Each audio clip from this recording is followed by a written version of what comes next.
Welcome back to the Shakti tutorials. Today's tutorial is going to be all about the shoulders and the neck area, where we hold a lot of tension. But before I show you the best exercises for that area, let's talk a little more about the meaning and the history behind your ShaktiMat. So the concept of the ShaktiMat is actually based on the concept of the bed of nails, and it was developed by a Vedic trained massage therapist. For hundreds of years, the yogis have used that knowledge to address their physical, mental, and spiritual well-being. Did you know that the term Shakti is Sanskrit and actually means divine feminine creative force and is seen as the vehicle of change? So using your ShaktiMat can actually empower you to take charge of your health, overcome obstacles, and bring more creativity into your life. On your ShaktiMat, you can also find the Shri Yantra, which is this one. The Shri Yantra stands for the connection between the cosmos and mankind. It reminds us that everything is connected, the body, the mind, and everything else in the world. In the same way that my presence has an effect on the people around me, my environment has also an effect on me and my personal well-being. In today's world, many of us work in office environments, and those environments too have an influence on our physical well-being. So many of us are working at desks all day long, hunched over, typing away, so we create a lot of tension there. And by using the ShaktiMat regularly, you can relieve that tension. So you got two choices here. You can either roll up a towel or a blanket and place it underneath your ShaktiMat, or you can simply use a Shakti pillow. The Shakti pillow is great for the neck and the shoulder area. It's also great if you're someone who travels a lot, as it easily fits into your suitcase.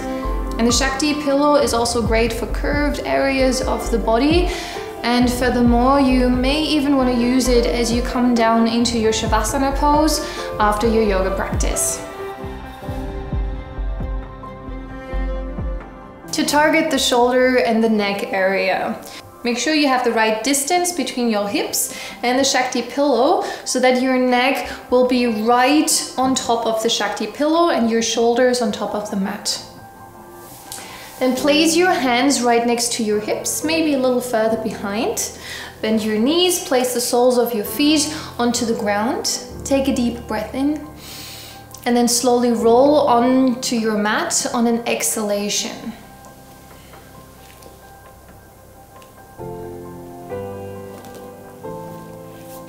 Flip the palms upwards. Find a position that works here for you, that feels quite comfortable. And focus back on your breath. You can either stretch the legs out in front of you or keep them bent. Another possibility here is to also simply let the knees pop outwards and place the soles of your feet together. Breathe deeply, relaxing the body down on every exhalation. And take a deep breath in. See if you can find a little more length here in your neck area. And on your exhalation, turn your head to one side. Gentle movement. Inhale, come back to the center. And exhale, turn your head to the other side. Inhale, coming back to center. And if you want to, you can roll the head back to one side. Just go back and forth here for as long as you like. So take as many rounds as feel good to you. You can also simply keep the head in one line. Look up towards the ceiling, focusing back on your breath, maybe closing your eyes and relaxing into the position. To get out of your position here, simply place your feet back onto the mat if you haven't done so yet. Placing the palms back next to the hips.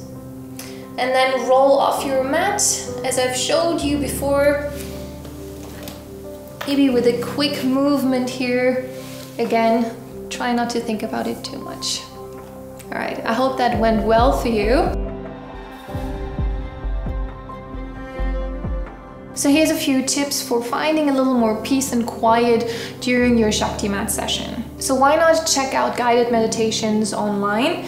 You can also find yoga nidra sessions, for example, or just find some soothing music that's helping you to relax.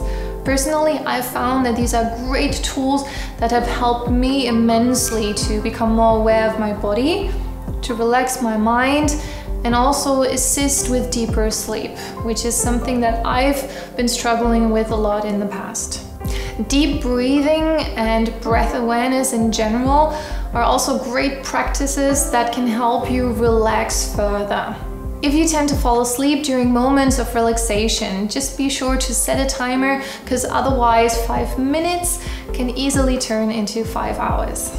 Below this video, you'll find a link to my favorite meditations. It may be worthwhile to check them out. In the next video, I'll show you the best exercises for your forearms and your hands, which are often neglected areas in our modern life. So be sure to check that out, and I'll see you next time.